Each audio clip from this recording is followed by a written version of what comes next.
கட்டப்பட்ட கட்டிடங்கள் எல்லாம் பேய் நகரங்களாக மாறுகின்றன. அங்கே வங்கிகள் திவாலாகி வருவது என்பது அங்கே ஒரு அபாயகரமான பொருளாதார நெருக்கடி நிலை ஏற்பட்டிருக்கின்றதை காட்டுகின்றது. முதலீடு போன்றவற்றிற்கெல்லாம் பெரும் மதிப்பில்லாத ஒரு நிலை ஏற்பட்டிருக்கின்றது. இந்த ரியல் எஸ்டேட் எனப்படுகின்ற கட்டிடங்கள் மற்றும் வீடுகளின் சந்தையில் ஏற்பட்ட பாரிய ஒரு வீழ்ச்சி. ஒன்று, சீனாவின் சனத்தொகையில் 40% 60 வயதுக்கு மேற்பட்டவர்களாக தற்பொழுது இருக்கின்றார்கள். இப்பொழுது அவர்களுடைய அந்த பிள்ளை பிறப்பு விகிதம் என்பது கூட குறைந்த விகிதத்திலே இடம்பெற்று வருகின்றது. இதனால் தான் இந்தியா முன்னிலை வகிக்கின்றது. அதற்கான காரணம் என்னவென்றால், சீனா முன்னர் அறிமுகப்படுத்தி தற்போது தளர்த்தி இருக்கின்ற ஒரு குடும்பத்திற்கு ஒரு பிள்ளை என்கின்ற ஒரு கட்டுப்பாட்டை சீனா நீண்ட காலமாக அங்கு நடைமுறைப்படுத்தி இருந்தது. உங்களுக்கு தெரிந்தவரோ நீங்களோ விபத்தில் காயமடைந்தால், ஸ்லிப் அண்ட் ஃபால் அல்லது லாங் டேர்ம் டிசபிலிட்டிக்கு செல்ல வேண்டியதாக இருந்தால் 25 வருடங்களுக்கு மேற்பட்ட அனுபவம் வாய்ந்த பிராங்க்லின் லா ஃபர்ம் ரவி நடராஜாவை அழையுங்கள். பாதிப்பான சூழ்நிலையில் தகுந்த ஆலோசனைகளை வழங்கி கூடிய கொடுப்பனவுகளை பெற்றுக் கொடுக்க நம்பகமான சட்ட சேவைகளுக்கும் இலவச ஆலோசனைகளுக்கும் ரவி நடராஜா 416-245-6555 416-245-6555 ரவி நடராஜா. வணக்கம் நேயர்களே, மற்றும் ஒரு செய்தியின் பின்னணி நிகழ்ச்சியின் மூலமாக உங்கள் அனைவரையும் சந்திப்பதில் மிக்க மகிழ்ச்சி. இன்றைய தினம் செய்தியின் பின்னணி நிகழ்ச்சியில் பேசப் போகின்றோம் எதை பற்றி என்றால், சீனாவில் தற்போது பொருளாதார மந்த நிலையில் வங்கிகள் திவாலாகி வருகின்றன என்ற கருத்துக்கள் பரவலாகி வருகின்றது. இந்த நிலை ஏற்பட காரணம் என்ன? இவ்வாறு வங்கிகள் திவாலாகினால் இலங்கை போன்ற சீனா கடன் கொடுத்த நாடுகளின் நிலைமை என்னாகும் என்பது பற்றி நிகழ்ச்சியில் கேட்டறிய போகின்றோம். எங்களுடைய கல்விக்கான விரிவான விளக்கங்களை அளிப்பதற்காக எங்களுடன் இணைந்திருக்கின்றார் அரசியல் ஆய்வாளர் சுரேஷ் தர்மா அவர்கள். அவரை நிகழ்ச்சியில் இணைத்துக் கொள்ளலாம். வணக்கம் சுரேஷ் தர்மா அவர்களே. வணக்கம் அபி, வணக்கம் நேயர்களே. ஆமாம், கூறுங்கள். நிகழ்ச்சியின் கேட்க போகின்ற முதலாவது கேள்வி என்னவென்றால், இந்த வங்கிகள் ஏன் இவ்வாறான ஒரு நிலைக்கு சென்றுள்ளன? இது சீனாவின் பொருளாதாரம் உண்மையாகவே பாதிக்கப்பட்டிருக்கின்றது என்ற நிலையை காட்டுகின்றதா? இது பற்றி கூறுங்கள். உண்மையிலேயே அப்படித்தான் கூற வேண்டும். அதற்கான காரணம் என்னவென்று சொன்னால், இந்த வங்கிகள் திவாலாகி வருவது என்பது அங்கே ஒரு அபாயகரமான பொருளாதார நெருக்கடி நிலை ஏற்பட்டிருக்கின்றதை காட்டுகின்றது. இவ்வாறான வங்கிகளின் நிலைக்கான காரணம் சீனாவின் வீட்டு சந்தையில் ஏற்பட்ட பெரியதொரு வீழ்ச்சி. வீட்டுச்சந்தை என்று இங்கே குறிப்பிடுவது அவர்களுடைய ஒட்டுமொத்த இந்த நகர சபைகள் மற்றும் கட்டிட நிர்மாணிப்பாளர்கள் மற்றும் வீடு வாங்குவோர் இணைந்த அனைவரையும் பாதித்த ஒரு விடயமாக அது இருக்கின்றது. அதற்கான காரணம் என்னவென்று சொன்னால், சீனா ஒரு கம்யூனிஸ்ட் நாடு. அந்த கம்யூனிஸ்ட் நாட்டில் 1980 வரையில் அவர்கள் தான் நிலத்தின் உரிமையாளர்களாகவும் வீடுகள் என்பன மக்களுக்கு பகிர்ந்து கொடுப்பதாகவும் இருந்தது. அதில் இலக்கு முறைகள் மேற்கொள்ளப்பட்டு 1999 அந்த திட்டம் என்பது முற்றுமுழுதாக சீனாவில் இல்லாது செய்யப்பட்டாலும் இன்று வரையும் சீனா ஒரு கம்யூனிஸ்ட் நாடாகத்தான் இருந்து வருகின்றது. கம்யூனிஸ்ட் கட்சி தான் இங்கே ஆட்சியை செய்து வருகின்றது. அவ்வாறு அவர்கள் செய்கின்ற பொழுது செய்த ஒரு காரியம் என்னவென்று சொன்னால், அரச மயமாக இருந்த மத்திய அரசின் வசம் இருந்த நிலங்கள் மற்றும் வீடுகளின் கட்டுப்பாடுகளை அவர்கள் மாநகரங்கள், நகரங்கள் போன்ற நகராட்சிகள் போன்றவற்றிற்கு கொடுத்திருந்தார்கள். அதன் மூலம் அங்கே இடம்பெற்ற ஒரு மாற்றம் அல்லது புரட்சி என்னவென்று சொன்னால், அரசு கொடுக்கின்ற பணம், மத்திய அரசு இந்த மாகாண சம்பந்தப்பட்ட அல்லது மாநகர சம்பந்தப்பட்ட அல்லது நகர சம்பந்தப்பட்டவற்றிற்கு கொடுத்து வந்த பணத்தை நிறுத்தி இந்த கட்டிட வருவாய்கள் மூலம் வரும் வீட்டு வருமான வரி மற்றும் கட்டிட வருமான வரி என்பவற்றை, இந்த ப்ராப்பர்ட்டி டேக்ஸ் என்பவற்றின் மூலம் அந்த நகரங்களின் தேவைகளை பூர்த்தி செய்து வந்தது. இது ஒரு 70% வருமானங்களாக சில பெரிய நகரங்களுக்கு கூட இருந்திருக்கின்றது. இதற்கான காரணம் மக்கள் சீனாவின் நகரங்களை நோக்கி படையெடுத்ததுதான் இதற்கான காரணம். சுமார் 200 மில்லியனுக்கு மேற்பட்ட மக்கள் இவ்வாறு நகர்ந்த பொழுது ஏற்படுத்தப்பட்ட திட்டங்களால் பல தொடர்மாடி குடியிருப்புகள் மற்றும் பல இந்த டவுன் ஹவுஸ் எனப்படுகின்ற இணைந்த வீடுகள் மற்றும் அவற்றுக்கு தேவையான வசதிகள், அதாவது மோல் மற்றும் இந்த போக்குவரத்து வசதி போன்ற இத்தியாதிகள் எல்லாம் செய்யப்பட்ட பொழுதிலும் அங்கே அந்த வீடுகளை வாங்குபவர்களின் தொகை என்பது குறைந்ததும் ஒரு பலரும், அதாவது வீடு வாங்கியவர்களில் 20% 2-3க்கு மேற்பட்ட வீடுகளை வாங்கி வைத்திருப்பவர்களாக இருந்த பொழுது இந்த வீட்டின் பெறுமதி என்பது குறைந்ததும் வீடு வாங்குவோர் இல்லாது போனதையும் இந்த பெருந்தொற்று நோய் கொண்டு வந்திருந்தது. பெருந்தொற்று நோய் காலத்தில் எங்களுக்கு தெரிந்த ஒரு உண்மை என்னவென்று சொன்னால், இந்த சீனாவில் தான் இந்த பெருந்தொற்று ஏற்பட்டது, உருவாக்கப்பட்டது. அதற்கான கிருமி என்பது, வைரஸ் என்பது உருவாக்கப்பட்டு அதன் மூலம் அது இவ்வாறு பரவ விடப்பட்டது என்பதான இந்த ஊகம் எல்லா நாடுகளுக்கு இருந்தாலும் ஆஸ்திரேலியா கூட அதனை உலக சுகாதார நிறுவனத்திடம் உத்தியோகபூர்வமாக கூட கேட்டிருந்தது. இவ்வாறான ஒரு நிலைமை ஏற்பட்ட பொழுது அங்கே சீன மக்கள் பலரும் தங்களுடைய பழைய குடியிருப்பு பகுதிகளுக்கு சென்று மீண்டும் குடியேற ஆரம்பித்தது. மற்றும் அங்கே இந்த பேரிடர் காலமாக இருந்த 3 வருடத்திற்குள் தங்களை அவர்களை ஸ்தாபித்துக் கொண்டு அங்கே இருக்கின்ற வசதிகளை அவர்கள் தங்களுக்கு இயல்பாக்கி கொண்டதும் மீண்டு வராத ஒரு சூழ்நிலை இங்கே ஏற்பட்ட பொழுது இந்த வீட்டு சந்தை என்பது வீழ்ச்சி கண்டது.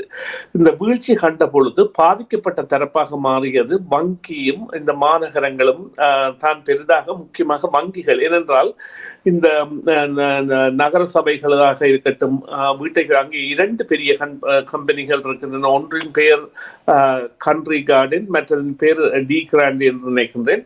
2 பெரிய இந்த டெவலப்மெண்ட் கம்பெனிகள் அங்கே இருக்கின்றன. அந்த கம்பெனிகள் கூட தங்களுடைய கட்டடங்களை விற்க முடியாமலும் கடன்காரருக்கு கடன் கொடுக்க முடியாத ஒரு நிலையை அடைந்திருந்தனர். அது வங்கிகளை பெரிதாக பாதித்தது. அத்துடன் வங்கியின் வட்டி வீதம் என்பது கூட வங்கிகளால் அந்த கொடுக்கப்பட்ட வாக்குறுதிகளுக்கு தக்க மாதிரி கொடுக்க முடியவில்லை. குறிப்பாக ஒரு முதலீடு செய்பவருக்கு 4 வீதங்கள் தாங்கள் அந்த வட்டியாக தருகின்றோம் என்று கூறிய வங்கிகள் அதிலும் குறைவான வீதத்தில் கொடுக்க தொடங்கியதால் அந்த கால எல்லையுடன் வைக்கப்பட்ட பண வைப்புகள் எல்லாம் அந்த கால எல்லை முடிவதற்கு முதலே விரைவாக மக்களிடம் திருப்பி கொடுக்கின்ற நிலை எல்லாம் ஏற்பட்டு இப்பொழுது அங்கே இந்த முதலீடு போன்றவற்றிற்கெல்லாம் பெரும் மதிப்பில்லாத ஒரு நிலை ஏற்பட்டிருக்கின்றது. ஆனால் நீங்கள் கேட்ட கேள்விக்கான பதிலாம் அங்கே பொருளாதார நெருக்கடி. இதற்கான காரணம் இந்த ரியல் எஸ்டேட் எனப்படுகின்ற கட்டிடங்கள் மற்றும் வீடுகளின் சந்தையில் ஏற்பட்ட பாரிய வீழ்ச்சி. வீட்டு சந்தைதான் காரணம் என்றால் ஏன் இவ்வாறான ஒரு நிலை ஏற்பட்டது என்று நினைக்கிறீர்கள்? அங்கு பெருந்தொகையான மக்கள் இருக்கின்றார்கள் அல்லவா? எதற்காக இவ்வாறான ஒரு நிலை ஏற்பட்டது? ஆமாம், அந்த பெருந்தொகையான மக்கள் இருந்தால் கூட நான் குறிப்பிட்டது போல இங்கே 2 விடயங்கள் பார்க்க வேண்டும். இதில் இந்த குறிப்பிடாத விடயங்களாக, ஒன்று, சீனாவின் சனத்தொகையில் 40% 60 வயதுக்கு மேற்பட்டவர்களாக தற்பொழுது இருக்கின்றார்கள். இப்பொழுது அவர்களுடைய அந்த பிள்ளை பிறப்பு விகிதம் என்பது கூட குறைந்த விகிதத்திலே இடம்பெற்று வருகின்றது. இதனால் தான் இந்தியா முன்னிலை வகிக்கின்றது. இதற்கான காரணம் என்னவென்றால், சீனா முன்னர் அறிமுகப்படுத்தி தற்போது தளர்த்தி இருக்கின்ற ஒரு குடும்பத்திற்கு ஒரு பிள்ளை என்கின்ற ஒரு கட்டுப்பாட்டை சீனா நீண்ட காலமாக அங்கு நடைமுறைப்படுத்தி இருந்தது. அதன் காரணமாக பல குடும்பங்களில் ஒரு குழந்தை தான் அவர்களுக்குரிய பிள்ளைகளாக இருந்தார்கள். அவ்வாறு வளர்ந்தவர்கள் கூட தங்களுடைய குடும்ப வாழ்க்கையில் ஒரு குழந்தையுடன் நிறுத்திக் கொள்கின்ற ஒரு சந்தர்ப்பத்தை இயல்பாகவே அவர்களுடைய வளர்ப்பு முறை மற்றும் அவர்களுடைய வளர்ச்சி என்பதை ஏற்படுத்தி இருக்கின்றன. இந்த 2 காரணங்களும் அங்கே இந்த சனத்தொகை வீதத்தில் ஒரு மாற்றத்தை ஏற்படுத்துகின்றது. எனவே இந்த மக்கள் கூட இருக்கின்றார்கள் என்பது நீங்கள் குறிப்பிட்டது போல உண்மை. ஆனால் 40% மேற்பட்ட மக்கள் என்பவர்கள் இந்த வீடு வாங்குவது போன்றவற்றில் ஈடுபட முடியாதவர்களாகவும், மறுபக்கமாக இந்த வீட்டை வாங்கிய பலரும், அதாவது அந்த நான் நினைக்கின்றேன் 2013 அல்லது 14ஆம் ஆண்டு ஜனாதிபதியாக தற்போதைய ஜனாதிபதி மீண்டும் தெரிவான பொழுது விடுத்த ஒரு வேண்டுகோள், அதை இப்பொழுதை காண்கின்ற நிலைக்கான காரணம், வீடு என்பது இருப்பதற்குரிய ஒன்று. எனவே உங்களுக்குரிய வீட்டை வாங்குங்கள். இது உங்களை மேன்மைப்படுத்துவதற்காகவோ அல்லது வருவாயை பெருப்பதற்காகவோ அவ்வாறு செய்ய வேண்டாம் என்று. ஆனால் அங்கே இடம்பெற்ற விடயம் என்னவென்று சொன்னால் அப்பொழுது இருந்த வட்டி வீதம் மற்றும் கட்டுப்பாடற்ற நிலைமைகள் மற்றும் அந்த நிறுவனங்கள் வீடு கட்டுகின்ற அல்லது பெரிய நிறுவனங்கள் கொடுத்த இலகுவான வசதிகள். இப்பொழுது அங்கே ஒரு வீட்டை விற்பதானால் அதற்கு பதிலாக அந்த வீட்டோடு ஒரு காரையோ அல்லது ஒரு தங்க கட்டிகளையோ அல்லது வேறு விலை உயர்ந்த பொருட்களையோ அல்லது விலை உயர்ந்த தொலைபேசிகளையோ எல்லாம் இனாமாக கொடுத்துத்தான் வீட்டை விற்கின்றார்கள். எனவே இந்த வீடு விற்ப அதை விட முக்கிய காரணமாக நாங்கள் பார்க்க வேண்டியது இந்த பெருந்தொற்றுக்கு பின்னான காலத்தில் அங்கே சென்ற மக்கள், அதாவது இந்த ஏர்பன் டவுன்ஸ் என்கின்ற நகர பகுதிகளில் இருந்து மக்கள் கிராமப்புறங்களை நோக்கி சென்றது. அது எல்லா நாடுகளிலுமே பலமாக நடந்திருக்கின்றது. இப்பொழுது கூட இந்த ஒர்க் ஃப்ரம் ஹோம் என்கின்ற ஆப்ஷனை எடுத்த பல மேற்கத்திய நாட்டவர்கள் திருப்பி வேலைக்கு செல்லாமல் வேறு தொழில் முனைப்புகளில் ஈடுபடுகின்றார்கள் தாங்கள் இருக்கின்ற இடங்களில் இருந்து. அவ்வாறான நிலைமை அங்கே பாதிப்பு ஏற்படுத்தியது சீனாவில். அதுதான் உங்களுடைய கேள்விக்கான விடையாக இருக்கும் அபி. சரி, அதை தொடர்ந்து கூறுங்கள். இந்த நிலையில் இருந்து மீளுவதற்கு சீனாவிற்கு எவ்வளவு காலம் எடுக்கும் என்று நினைக்கிறீர்கள்? இது நிச்சயமாக இலங்கை போன்ற நாடுகளுக்கு ஒரு மறைவான செய்தியை கூறுமா அல்லது அவர்கள் கொடுத்த கடனை மீளப்பெறுவதற்கான முயற்சியில் ஈடுபடுமா? இதற்கான திட்டங்களை எல்லாம் சீனா வகுத்து செயற்பட்டாலும் இந்த கட்டுப்பாடுகள் இப்பொழுது இப்படி கூறுங்கள். சுமார் 3800 வங்கிகள், கிராமிய வங்கிகள், இப்பொழுது நாங்கள் அந்த ஒரு கம்யூனிச ஒரு நடைமுறையை பார்த்தீர்களானால் இப்பொழுது எங்களுடைய இலங்கையுடன் ஒப்பிடும் பொழுது எங்களுடன் இருக்கின்ற அந்த பலநோக்கு கூட்டுறவு சங்கங்கள், கிராமிய வங்கிகள் போன்ற அமைப்புகள் சீனாவிலும் இருக்கின்றன. அந்த அவ்வாறான அமைப்புகள் அந்த வங்கிகளில் 3800 வங்கிகள் திவாலாகும் நிலையில் அல்லது கொடுத்த கடனை மீளப்பெற முடியாத நிலையில் இருக்கின்றன. அந்த வங்கிகளை கண்காணித்துக் கொண்டே சீன மத்திய வங்கி இருக்கின்றது. அதன் தொகை என்பது 10 டிரில்லியன் கெனேடியன் டாலர்கள்.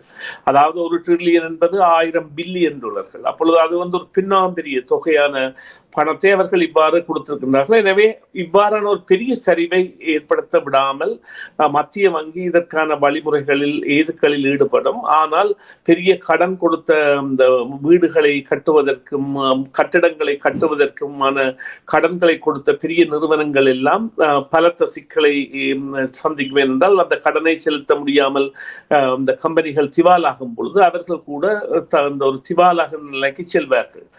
ஆனால் மறுபுறத்தே இந்த கடன் கொடுத்த நாடுகள் என்பன, அதாவது சீனா தனது அந்த பெல்ட் அண்ட் ரோட் ப்ராஜெக்ட் என்கின்றதன் மூலம் பல நாடுகளுக்கும் தனது தொழில் வளங்களை கொண்டு சென்றிருந்தது. நிலங்கள் இங்கே எல்லாம் மலிவாக கிடைக்கின்றனவோ அதில் இலங்கையும் ஒன்று. நீங்கள் குறிப்பிட்டது போல இலங்கைக்கு பாரிய கடன் கொடுத்திருக்கின்றது. அதே போல மாலத்தீவு மற்றும் பல ஆப்பிரிக்க நாடுகள், பல பங்களாதேசம் போன்ற நாடுகளுக்கு எல்லாம். ஆனால் இவர்கள் அந்த கடன்களை திருப்பி பெறுவதற்காக ஒரு ஒப்பந்தம் ஒன்று இருக்கின்றது. அந்த ஒப்பந்தத்தை மீறி அதற்கு முதல் தருவதாக அவர்கள் எடுப்பதாக கட்டாயப்படுத்தி கேட்க முடியாது. ஒரு புரிந்துணர்வின் அடிப்படையில் இலங்கை போன்ற நாடுகளில் அவ்வாறான ஒரு நிலைமை ஏற்படலாமா என்றால் ஏற்படலாம். ஆனால் அதற்கான சாத்தியக்கூறு குறைவு. ஏனென்றால் சீனா என்பது ஒரு பெரிய பணக்கார நாடு. அதாவது அமெரிக்கா யாருக்கு கடன் அதிகம் கொடுக்க வேண்டி இருக்கின்றால் 2 நாடுகளை நாங்கள் பட்டியலிடலாம். முதலாவது நாடு சீனாவும் ஜப்பானும். இரண்டும் அநேகம் பக்கத்தில் இருக்கின்ற, அதாவது கடன் முதல் பெரிய கடனாளி அமெரிக்கா பெரிய கடனாளியாக இருக்கின்ற நாடுகள். எனவே அவர்கள் அதற்குரிய திட்டங்களை வகுத்து இதிலிருந்து வெளியேறுவார்கள். இதற்கான திட்ட வரைப்பு அவர்களின் பிரகாரம் 2030 அவர்கள் இதற்கான ஒரு தீர்வை காண்பதற்கான வழிவகைகளை நோக்கி சென்றாலும் கட்டப்பட்ட கட்டிடங்கள் எல்லாம் பேய் நகரங்களாக மாறுகின்றன. அங்கே இப்பொழுது அதாவது ஒரு 10,000 பேர் இருக்கக்கூடிய குடியிருப்பு ஒன்று ஏற்படுத்தும் பொழுது அந்த 10,000 பேருக்குரிய ஒரு வணிக வளாகம், மோல், அதே போல போக்குவரத்து வசதிகள் மற்றும் பூங்காக்கள் மற்றும் நீச்சல் தடாகங்கள் மற்றும் பாடசாலைகள் போன்ற பல இத்தியாதிகளும் அதுதான் ஒரு நிர்மாணத்திற்கு வருகின்ற செயற்திட்டமாக இருக்கும். தனியே வீடமைப்பை மட்டும் செய்து விட்டு இருக்கின்ற விடயமாக இருக்காது. அவைகள் எல்லாம் பாவனையற்று அந்த கட்டிடங்கள் எல்லாம் வறுமையிலிருந்து அந்த நகரம் ஒரு வறுமை போன நகரங்களாக இருக்கின்ற நிலைமை பல நகரங்களிலும் இருக்கும். இதிலிருந்து சீனா எவ்வாறு மீளும் என்பது ஒரு பெரிய கேள்வியாக இருக்கும். ஆனால் இந்த கடன் கொடுத்த நாடுகளுக்கு அது நிர்பந்தத்தை ஏற்படுத்தாது. ஆனால் தனக்கு தேவையாக இருந்தால் புரிந்துணர்வின் மூலம் நிர்பந்தத்தை ஏற்படுத்த முடியாது. ஏனென்றால் அவை ஒப்பந்தங்களின் மூலம் கொடுக்கப்பட்ட கடன்கள். ஆனால் அதை இப்பொழுது கூறுங்கள், இப்பொழுது இலங்கை ஒரு கடனை செலுத்த வேண்டிய காலமாக இந்த வருடம் இருக்கின்றது என்றால் முன்னைய ஒரு காலத்தில் இலங்கையை நீடிப்பு செய்யக்கூடிய சாத்தியக்கூறு இருந்தது. ஆனால் இப்பொழுது இலங்கைக்கு நீடிப்பு செய்ய முடியாமல் போகலாம், எக்ஸ்டெண்ட் பண்ணாமல் முடியாமல் போகலாம். அவ்வாறான நிலைமை ஏற்படலாம் ஒழிய அந்த விரைவாக கடனை கேட்பார்களா என்றால் அதற்குரிய இந்த புரிந்துணர்வு, ஒரு அண்டர்ஸ்டாண்டிங், ரெண்டு பேர்களையும் ஒரு மியூச்சுவல் அண்டர்ஸ்டாண்டிங் ஏற்பட்டு கொடுக்கலாம் இல்லையா, மற்றும்படி இல்லை. ஆனால் அவ்வாறு எல்லாம் ஏற்படுவதற்கான காரணங்களும் இருக்கின்றன. என்று சொன்னால் இப்பொழுது கொடுத்த மக்கள் முதலீட்ட பணத்தை மக்களிடமே திருப்பி கொடுக்கின்ற அளவுக்கு வங்கிகள் இருக்கின்றன. ஏனென்றால் அவற்றால் ஒத்துக்கொண்ட வட்டி வீதத்தை மக்களுக்கு கொடுக்க முடியாமல் இருக்கின்றது. அதனைத்தான் உங்களுக்குரிய கேள்விக்கான விடையாக கூற முடியும். சரி, நன்றி அந்த தகவலுக்கு சுரேஷ் தர்மா அவர்கள். இன்றைய தினமும் உங்களுடைய கேள்விக்கான விரிவான விளக்கங்களை அளித்தமைக்கு மீண்டும் ஒருமுறை உங்களுக்கு நன்றிகளை தெரிவித்துக் கொள்கின்றோம்.